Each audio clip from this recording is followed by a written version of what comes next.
Hello everyone, my name is Dennis Mugabire. I'm a student at Southern New Hampshire University through College for America. So I'm working at on a project called Government and You in Contribute to Society goal. So this time I'm going to be meeting two people. They're going to be telling us about. I've prepared four questions to ask them. So I hope you are going to enjoy them. They are just about how our government operates in different areas, but mostly focusing on law. Here we go. Hello, my name is Dennis Mugabire. I'm a student in the Bachelor of Arts program with College for America at Southern New Hampshire University. And I'm conducting this interview as part of my academic work. With your consent, I will record this interview and use the information in creating uh, the government and you deliverable that I'm working on in the goal called um, contribution to society. So the interview will be used um, to create the deliverable, and I say, and it will be submitted to College for America that my project can be evaluated. This recording will be used solely for this purpose. The interview information will be recorded and will be temporarily stored in the College for America online evaluation system, to which only the evaluator and College for America staff will have access. Do you have any questions? Okay. Do you give your consent to be interviewed and recorded? Yes.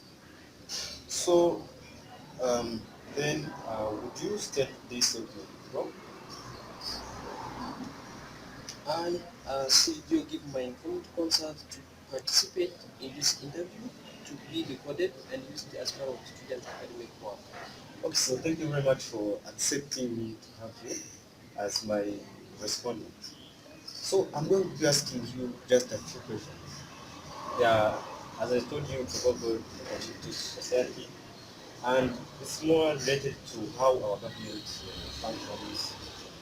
So I have four questions only.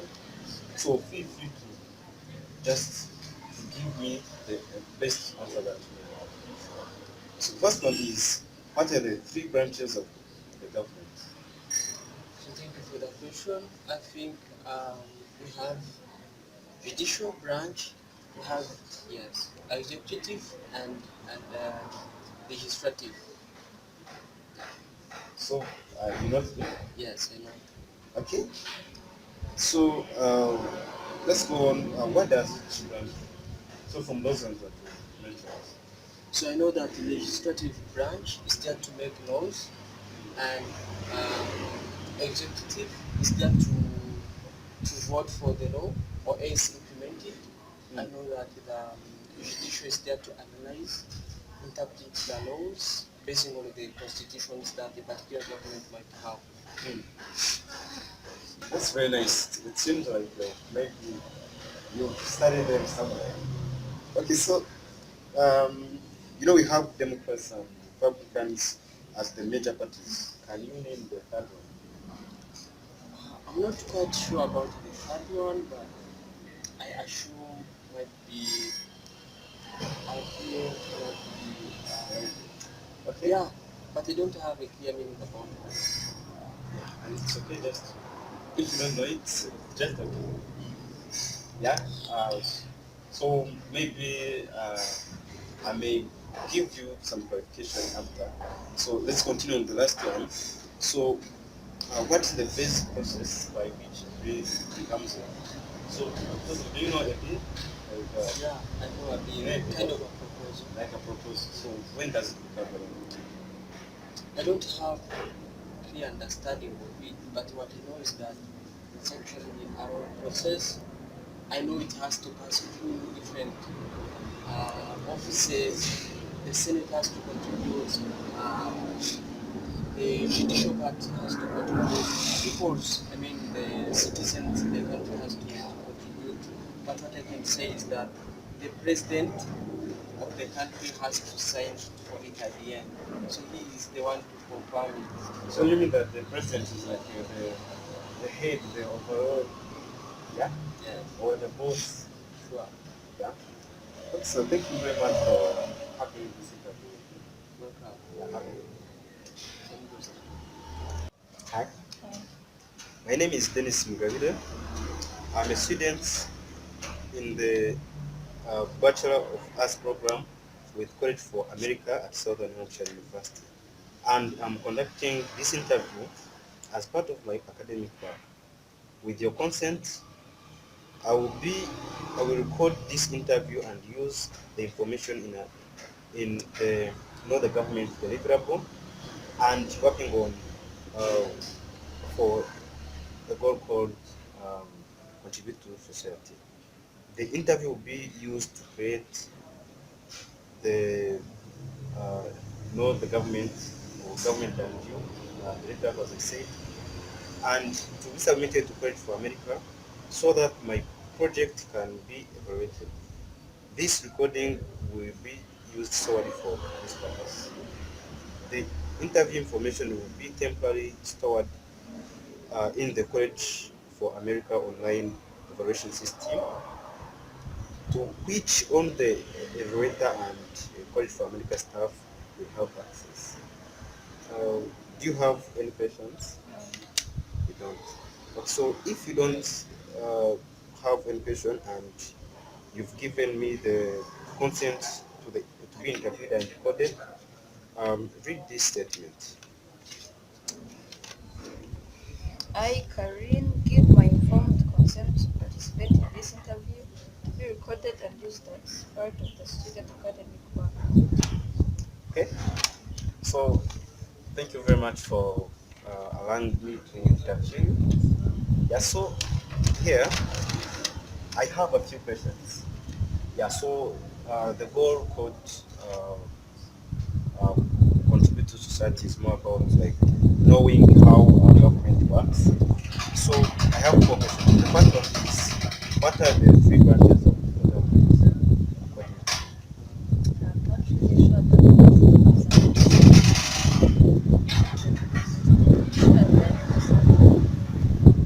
Okay, so those are yeah. yeah, right, mainly. So what does each branch do?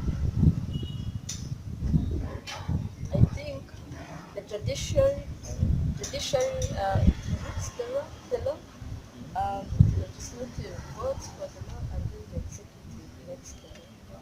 The executive makes the Yeah. okay.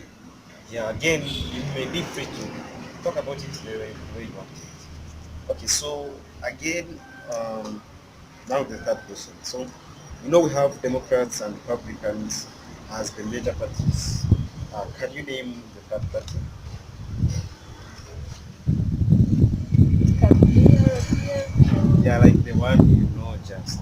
European, not really sure. Not really sure. Dennis, You can't. Okay, so have you maybe seen maybe the posters, the what? European, yeah. Maybe. Okay, so then the last question: what is the basic process by which a bill becomes a law? Maybe I'm confused about this. Do you know a bill? Yeah. So, so when does it become a law? I know nothing of the process. I know that it's a long process, requiring for a lot of consents and votes, but I'm not really sure. You're not sure. Okay. So thank you very much. Maybe we may keep talking. So thank you very much. Welcome once again to this video presentation. So in the first two parts of this video, we've heard from two people. That was we had Karin and we also had Sidio. So they answered the four questions. So they just said the way they knew the questions. So they got some questions right and others wrong. So in this part, I'm going to be correcting them and also telling you about my views or what I think. So the first question was, what are the three branches of the government? Yeah. So to answer that, we have three branches of the government. So the first one is legislative, the second one is judicial, and the last one is executive branch. Let's go deep in that. At first, let's look at the legislative branch. It's a branch also called the Congress. It's there to make laws. So the Congress is divided into the Senate and the House of Representatives, and there are 100 senators, while there are 435 representatives. And the number of representatives from each state depends on the population size of those particular states. The judicial part includes the Supreme Court and the 9 justices. So they are special judges who interpret laws according to the Constitution. As the highest court, the judicial system has courts located in different states, and those small courts in each state are just there to hear issues involving federal issues. So the public can raise issues to such courts in different states. So the last one is the executive part, or the branch, that is made up of the president and over 5 million workers. And the president or the executive branch is that it's there to enforce the laws that the legislative branch makes. So the president is voted by all citizens who are 18 years and above, and those ones are eligible. So on this question, Kalin had said that the legislative branch, the executive branch, and also the judicial branch are the major branches. I think, and I believe he had gotten this correct. Also, the same applies to CDO. He had said judicial branch, executive branch, and the legislative. So he had made it correct. Here, CDO had said that the judicial branch interprets the law. Yeah, here he was correct. He said that the executive branch vote for the law. So here he was not correct, because the executive branch is not there to vote, even if it participates in having the law passed, but it's like it signs or it gives the final conclusion on the laws. So here CDO was not correct, and he said that legislative branch makes the law, and there he was correct. Also, Karine said that the legislative branch is there to make laws. She was correct. She said that the legislative is there to to implement the laws, which I think is not correct. And then he said that the legislative branch, no, the judicial branch is just there to oversee how the law is implemented. There, I don't think that is correct. It's not correct, because they just analyze, and then they interpret how they see the law and according to the Constitution. And then the second question was, what does each branch do? Yeah, so on this one, let's cover this by looking at the connection of these two branches. So at first, as I said, depending on how, based on how these branches operate, there's a big connection. So as the legislative branch makes the law, and the executive branch signs or bring the law to conclusion, and as the judicial branch also interprets and analyzes the law depending on the Constitution, there's a big connection because without one of the branches, nothing can function. So it is from one step to the other one. So, and now to tackle this question, well, let's look at the checks and balances which exist among these branches. So, the first check and balance is that the legislative branch makes laws, but the president in executive branch can veto the law, and with a presidential veto.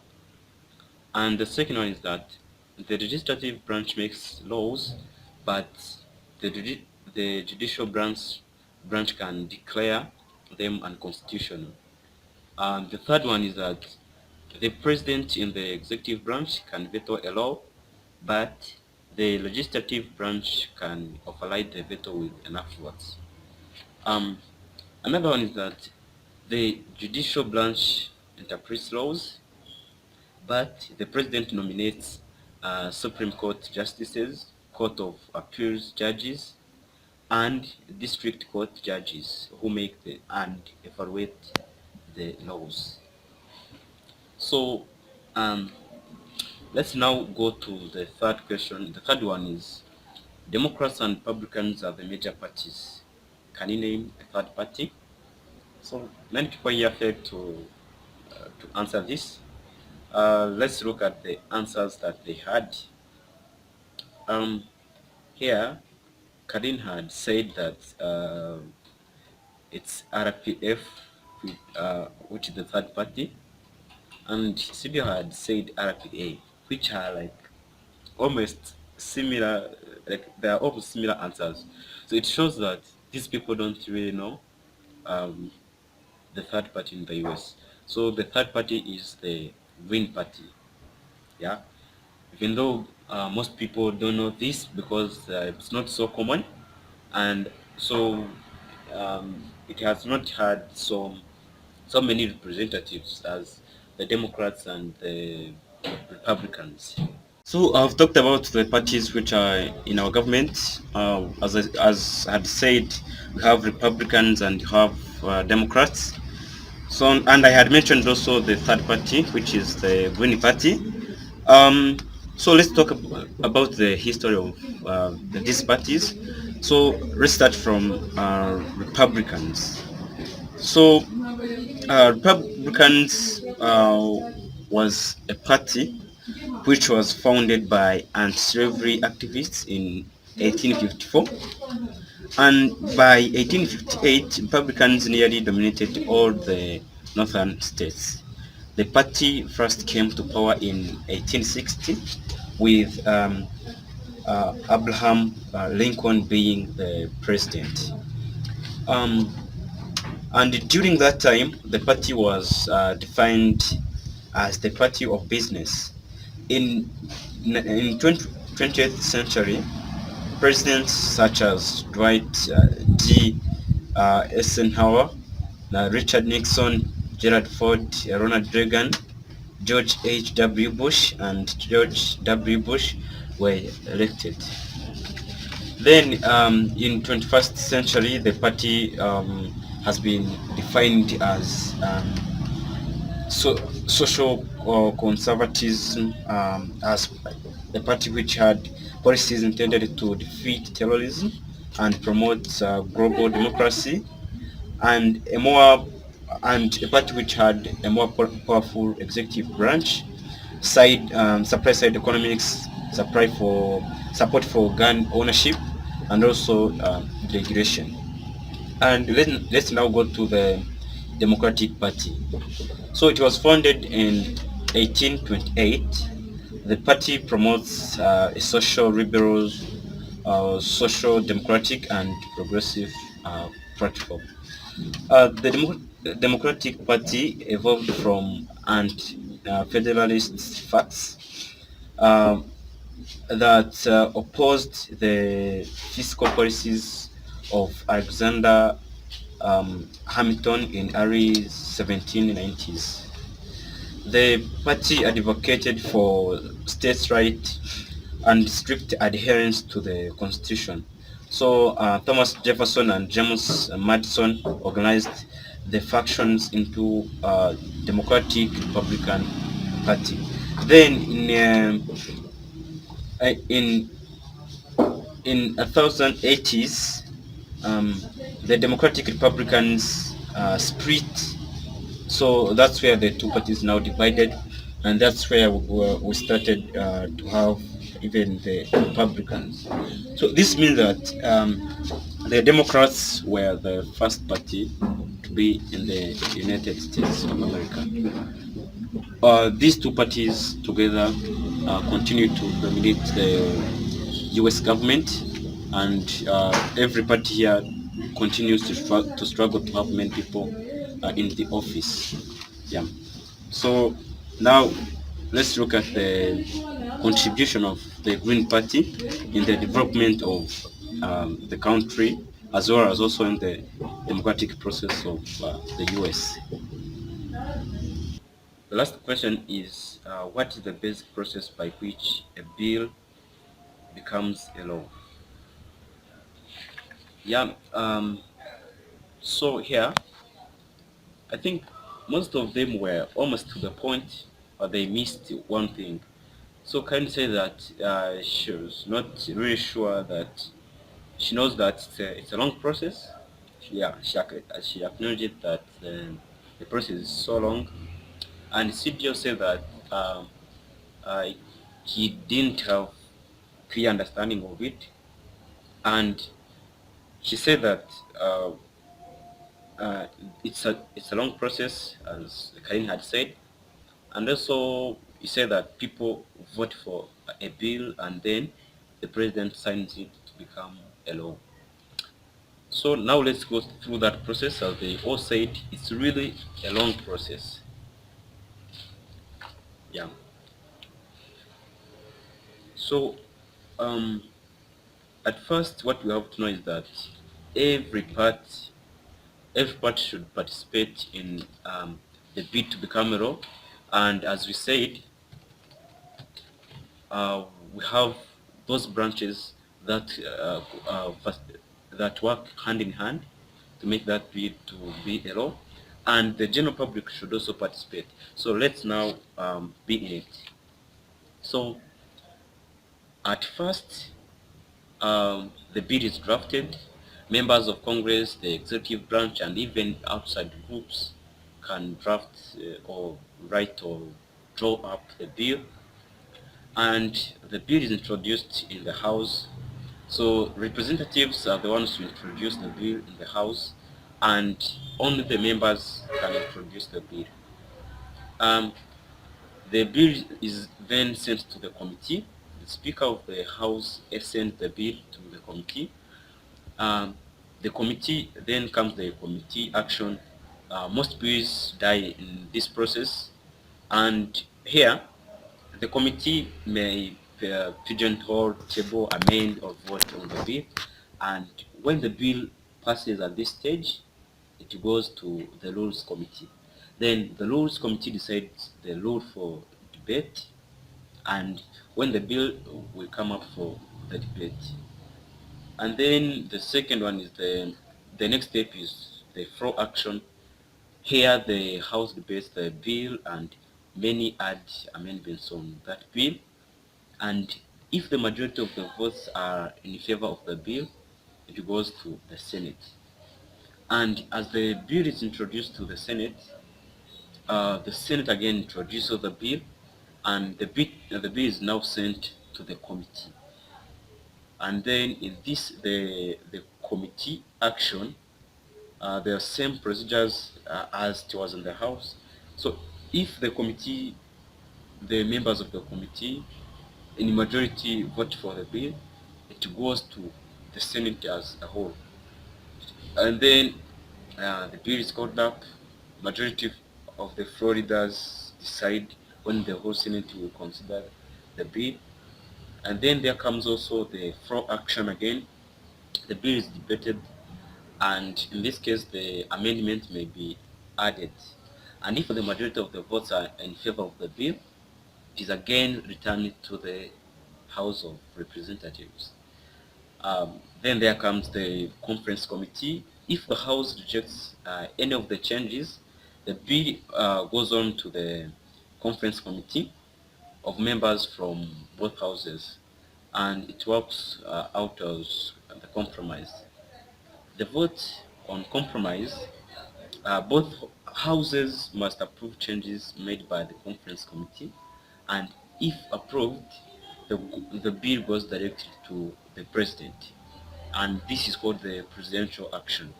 The president may sign or approve the bill or veto, which is about rejecting it, and if this is approved, again, it becomes a law. So the last step is vote to override. If the president votes the bill, it can uh, still become a law if two-thirds of both houses vote to override the veto. So in this case, even if the president can sign the bill, um, it can also be made unconstitutional in case the many votes are override that veto. Yeah, so this brings this video to an end. So I hope you've heard the answers to these questions and what my respondents answered. Yeah. So here, the government of the United States should continue to have this spirit, because it makes to the government itself and the general public to make informed decisions based on the points of view from different people, from different members, and also from different states. Thank you very much.